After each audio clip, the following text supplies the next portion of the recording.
Good day, everyone. You're welcome to today's class, lesson 11 and 12, and we're looking at accidentals and construction of major scales. My name is John Akiem. The summary of the outcome of the previous class, we learned about clefs, we learned about staves, we learned about the treble and the bass clef, we learned about the treble and the bass clef, stave. And one of the major things we learned was the fact that a stave consists of 5 lines and 4 spaces.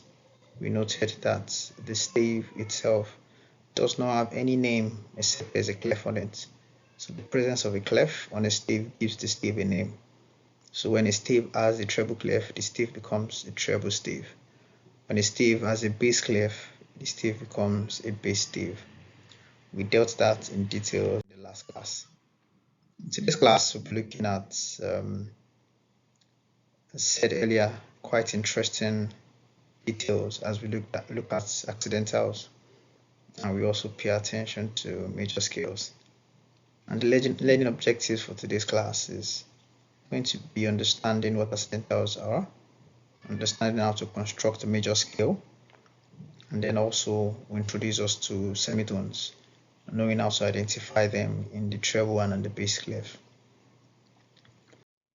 To start off, we'll start off with definitions. We think that definitions would be very important as we go along. And so these key terms, we must have an understanding of what they are. So what's an interval? So interval is the shortest distance from one note to another. Or rather, interval is the distance from one note to another. Yeah, that's interval. So what do I mean? When you move from C to D, a movement from C to D, you can term it as an interval, right? Movement from C to F can be termed, there's an interval there. In later grades, we'll learn about the different types of intervals. But for now, let's just know that interval is basically the distance from one note to another. Secondly, semitones. What is semitones? Semitones is now the shortest, the smallest interval between two notes. So semitones can be said to be the shortest distance between two notes. Meaning that, like you have your piano, the shortest distance between two notes, if you have your piano with you, between C and C sharp, that's the shortest distance between two notes, that's a semitone. Between C and C sharp is a semitone because there is no note between C and C sharp, but between C and D there's a note. The note between it is C sharp. So between C and C sharp there's no note between those two notes. That's a semitone. And then we have tones. Tones basically are two semitones. So meaning that where you have two semitones, you can add them up to become a tone. So a tone therefore would be a semitone appearing twice. So C to D is a tone because you can see that there are two notes involved. For a semitone, only one note to be involved, that's between C and C sharp, or C and D flat as the case may be. But for a tone, it's going to be between C and D. That is a tone. Then fourth item when it comes to definition is scales. Scales is a set or group of notes that are ordered by pitch and can be played in ascending or descending order. There are different types of scales. Before now, for this class, we're going to be learning about the major scales. But you need to understand that basically the idea of scale is that there are different notes that are arranged in an ascending or a descending order. That's what a scale is. So when you have a note, so you have notes arranged in ascending or descending order. That's what a scale is.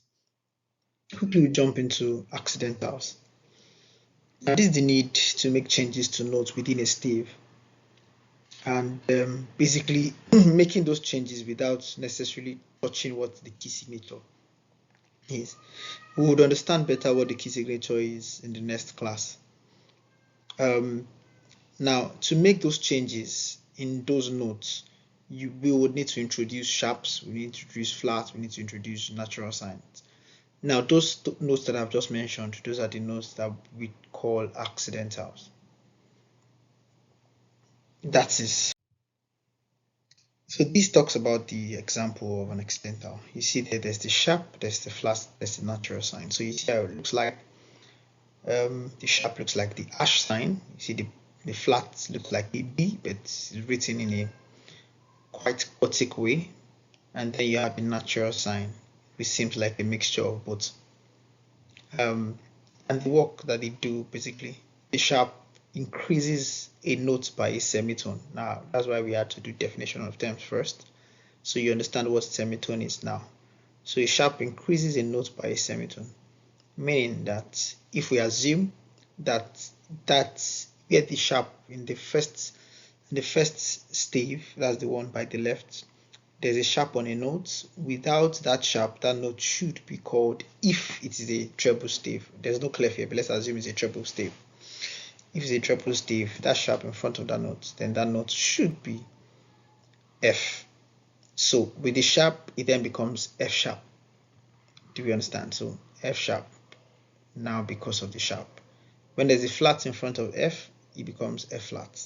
When there's a natural sign, it becomes F natural. F natural is normal as the same F, but usually this natural sign is used to negate whatever effect either the sharp or the flat has had previously. This will be understood as we go along. Like I said, individual notes can be raised or lowered by a semitone using the sharp, flat, or the natural sign.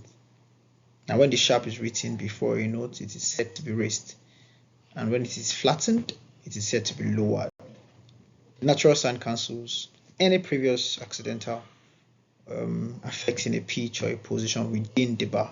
Please take note of the term within the bar. An accidental is written right before the note and not after or above the note. Accidental is written just before the note, as you can see, or as you saw in the previous slide. Now, once an accidental appears in a bar, the effect remains until the end of the bar. We've learned about bar lines, and you see the example below. You see that there is a sharp before the second note on that stave. The fact that that sharp is there before that second note on that stave, it means that that sharp affecting that note that should have been C, but with the sharp is now C sharp. If there is any note or any sign on C again after that note, so far that sign on C is before the bar, then that sharp is going to affect it. But if the sign on C is after the bar, then it doesn't affect it, as you can see the example depicted on the slide. The first one is called C sharp, the second one is called note C, because the accidental only affects notes within a certain bar. Now, cancellation, that's where the natural sign comes in. It's a type of accidental and is used to cancel the previous accidentals, whether it's a flat, a sharp, a double sharp, or a double flat. For an example, you can see that this F that is sharpened here, the second note, you have a natural sign before it. That means that that second note becomes your normal F, is normal F sharp. You see an example of A, previously A flat, now becomes A natural. So that's the way it works with accidental. We must understand those rules for us to be able to apply them appropriately. Now quickly we'll go to the construction of major scales. We had defined scales previously to say that basically the movement of notes in ascending or descending order, and scales are made up of notes on various intervals. We said intervals is basically distance between two notes. Now for major scale specifically, the important thing about major scale is that major scale now is made up of notes that are tonal in nature. So the movements of those notes, they are usually on a tonal basis. However, we have semitones in the third and fourth and the seventh and eighth notes. Every other movement is tonal except for the movements between the third and fourth, between the seventh and eighth notes. We have a sketch of the keyboard of the piano right in front of us there. We see that the movement between C and D is a tone movement because there's a note in between it. So that means there are 2 semitones before you can get to D from C. So you take 2 steps to get to D from C. That's the idea. Between D and E, you take 2 steps because you have to go touch the black key before you get to E. But between E and F is just 1 step. There is no black key in between E and F. So that is a semitone. Between F and G, there are 2 steps. There's a black key in between, so it's a tone. Between G and A, there are 2 steps with a black key in between, so it's a tone. Between A and B, there's a black key in between, so it's a tone. And between B and C, there's no black key, so it's a semitone. So this is the rule that governs the major scale. This rule we must not forget because we'll need to apply it as we go along in other lectures. This rule is sacrosanct. For every major scale, the movement goes thus: tone, tone, semitone, tone, tone, tone, semitone. Now we see the example of how it applies in a treble, on a treble stave. So the treble clef is on the stave, so it becomes treble stave. What we did initially was basically using the piano. Now we are looking at it on the stave. So you see the movement, the ledger line below the treble stave is the line C. And so C to D, there's a tone. D to E, there's another tone. E to F is a semitone. F to G is a tone. G to A is a tone. A to B is a tone. And then B to C is a semitone. You can see the way they've been carefully drawn for us to understand how it applies on the treble stave.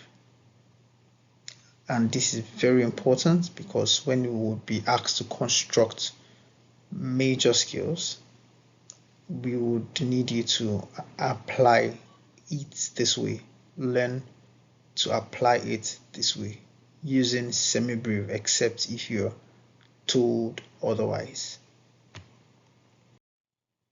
This is how it should apply in a bass stave. But this time we are looking at it in the descending order. So when you're coming down the bass stave, you come from the upper C going backward, it then becomes B. Between C and B would be the semitone. Between B and A, tone. Between A and G, tone. Between G and F, tone. E and F, or F and E will be semitone. E and D will be tone. D and C will be tone. So that's how the movement is. We must not forget this structure because this is how it would apply. Now in this case, we used the minim notes. Previously we used the semi-breve, but here we used the minim notes just for variety. And that explains what we've covered. But that brings us to the end of this particular lesson. Very quickly, we'll then try to answer the questions. I'd like us to look at these questions, pause the video, and try to attempt these questions. They're basically tied to all the things we've learned in this class. And please make sure you attempt them and you can share your answers with any one of us and we would see and confirm that it is accurate. Thank you. Summary lessons from this class has been the accidentals. We've looked at construction of major scales, and we've also looked at the introduction of semitones. In practical terms, how it applies in the treble and the bass stave. Next topic, we would then start to look at the C major key C. We'll see it in both the bass and the treble stave. References for this particular class can be seen on the slide. Thank you so much.